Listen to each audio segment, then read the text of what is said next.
Welcome back, my name is Steve and thank you for joining me today on my photography journey. Today I want to talk about the Z8 again, there's a surprise. And what I want to talk about today is the different burst modes that you've got on there. So obviously you can take a single picture and then you can program it to take more than one picture every time that you press and hold that shutter button down. I'm going to say shutter button quite a lot during this video, so I apologise in advance for that. So I've been out with the dogs this morning, I've taken them to the woods, they've had a good run around, and I have taken plenty of pictures of them. And while I've been doing this, I've been using all of those different modes that are available on the Z8 to take their picture and see what the autofocus is like, what the file quality is like, what the file size is like, and just give you a bit of feedback on that so that you know whether this might be something that is useful for you or maybe it's not. So first of all, there's a few different modes that you've got. Obviously, you've got the single mode, and this is when there's an S on the screen, you choose it in your burst mode menu, and when you half press the shutter button, the camera will focus. When you press it all the way down, it will then take a single picture. It doesn't matter how long you hold it down for, it will only ever take that one single picture. Then you've got some different options to go a bit quicker than that. You've got continuous low speed, and this gives you an option of anywhere between 1 frame per second up to 10 frames per second. And just to kind of put that into a bit of perspective, the Z5 that I normally use has an absolute maximum of 4.5 frames per second, about halfway through that 1 to 10. And the Z30, that's a little bit better. That goes up to 11 frames per second, but only just above that low continuous speed option. And then you've got high speed continuous, and this is the next step up. So this is from 10 frames per second all the way up to 20 frames per second. So significantly quicker than the Z5, significantly quicker than the Z30. And also, if you're going 20 frames a second, significantly quicker than the low continuous mode on the Z8 itself. And the idea of this is that all of these are captured in RAW. It will save the same file that you would if you just take a single shot. Autofocus works the same, everything like that all works the same. It's just when you press and hold the shutter down, it will take multiple pictures. How many it takes is kind of dependent on you. So it's, well, how long you hold that shutter button down is the first thing, and then the size and the speed of your memory card that you've got in there. So the Z8 takes a CF Express card, which is new to me. The Z5 and the Z30 both use SD cards.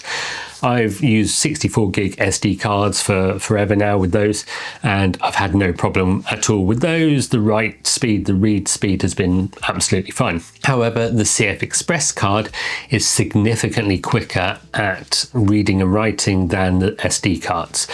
I believe they're a lot more money as well, but I've not looked into that one yet. But what that means is that you can take more pictures. The memory, the buffer in the camera itself will fill up and move things over to the SD card, and as long as you're not filling up that buffer, as long as you can still transfer things over to the memory card, then you can still keep taking pictures, and you can take a lot. So when you're shooting in RAW and the largest picture size, I didn't run into any problems with either the low or the high continuous modes in order to take as many pictures as I wanted, basically. And then there's the different options of high speed bursts. So you've got C30, C60 and C120. As you may have guessed, this will give you either 30, 60 or 120 frames per second. The caveat to this is that they're in JPEGs. The C30 and the C120 are both FX or full frame. The C60 is a DX crop, so it's a 1.5 times crop on the image, which is quite handy if you're taking a picture of something further away. It gives you that little bit more of a zoom in, but obviously it's only using the center of the sensor in the camera, so you are losing out on the megapixels that are surrounding that area. But given the 45 megapixels in the Z8, you're not really losing out on a lot there. The other downside to those is that they are limited in the size of the file that you can create. So the 30 and 60 are both large JPEGs, but the 120 is a medium-sized JPEG, I believe. And then there's a limit to how much you can capture as well, and maximum of about 4 seconds.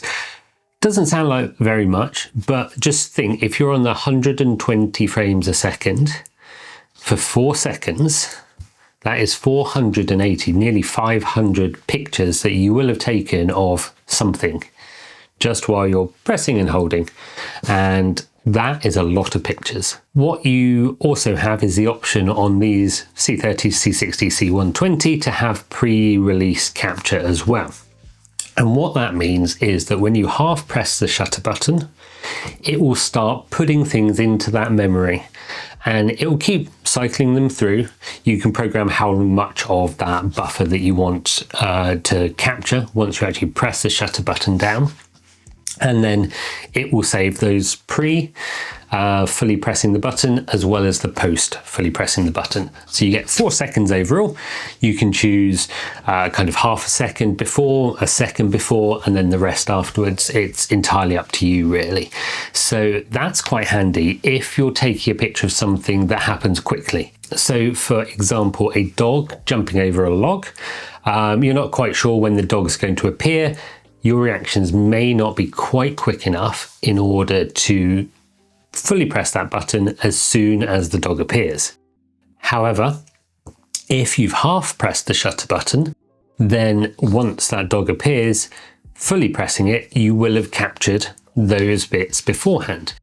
That may not be the best example because when you are focusing, you need something to focus on. So unless you're focusing on that log and hoping to get the dog in focus at the same time, not the best example. But for, let's say, someone running or something like that, and you are focusing on them, you half press the shutter button, it starts capturing information.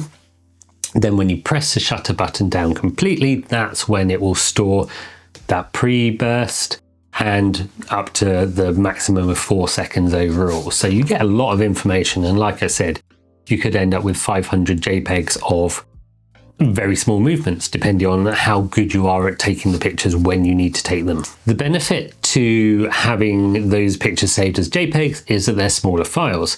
That's how they get transferred into the SD card, the CF Express card, faster than if it was a raw file that was being saved. However, that then does lead to the problems of trying to work with a JPEG afterwards. I've talked about this before. I've talked about the difference between a raw file and a JPEG and how you work with them and how much you can push the colors and things like that, how much leeway you get in the editing side of things. So go back, have a look at that one if you want to know a little bit more about that. But basically you choose a picture profile in the camera. There's things like landscape, portrait, vivid, that kind of thing. So it gives the colors a particular look, and that's what will be put into that JPEG file. When you press that shutter button, it records that picture. That's what's in there. You lose a lot of the information that you still have when it's a raw file, but if you set your camera up well, you've got the colors that you like there. If you've got your exposure settings right, so your shutter speed, your aperture and your ISO, which are all part of your exposure triangle. If you've got all of those set up right, your exposure in the camera should be fine, and that should still give you a really good picture afterwards. So I've taken lots of pictures of the dogs, lots of pictures of the cat, and let's have a look at some of those now and see what they look like and see how they have come out using those high-speed burst modes. So this is a good example of the high-speed captures that you can get from the camera. We've got Branston running here. So I'm using Lightroom, just the Lightroom version. I've switched over from Lightroom Classic to this for most of my work at the moment. So I press D to go into the details screen and into I for information. So we can see that this was a raw file. So this wasn't taken with the high-speed burst. This was just a normal up to 20 frames a second. And you can see just how well in focus he is. You've got the blurring of the background, you've got Ruby in the background as well. but the autofocus has found him. He's very nice and sharp, nice and clear in that picture, and that's working really well there. Another time that I've used it is with the cat and trying to get pictures of him relaxing on the living room carpet. These are all taken as a C30, C60, C120, so these are all saved as JPEGs. And as you can see, when we go into E for edit, you don't have the option of so many different color profiles. When you try and change the exposure a lot, you don't actually have much room to play with these. And this is particularly true when you try and change something like color temperature. Things start to look very fake very quickly. And if I would do my normal kind of S-curve on the histograms, on my curves, you get a very strange looking picture quite quickly. And that is because it is a JPEG. And you've lost a lot of the details that are recorded when you save it like this, because that is where the difference in file size goes. You lose out on those big files with lots of information in, and you end up with these smaller files, which are great as long as you don't want to adjust them too much. And that is the biggest problem with it. There's nothing too much to it really. That is not a big problem for me. You just have to get your settings right, and then hopefully it will be okay when the JPEG comes out. So thank you for joining me on my photography journey today. I hope you learned something useful there. I'll be back again next week with something else, probably on the Z8 again. I've got it for another couple of days, so I want to make full use of it. And the last video in the series will be kind of a full review of it, all the different functions, how I found it, what I've used it for, and that kind of thing. So get subscribed and see when that comes out. But other than that, have a great week, and I will see you again soon on my photography journey. Bye.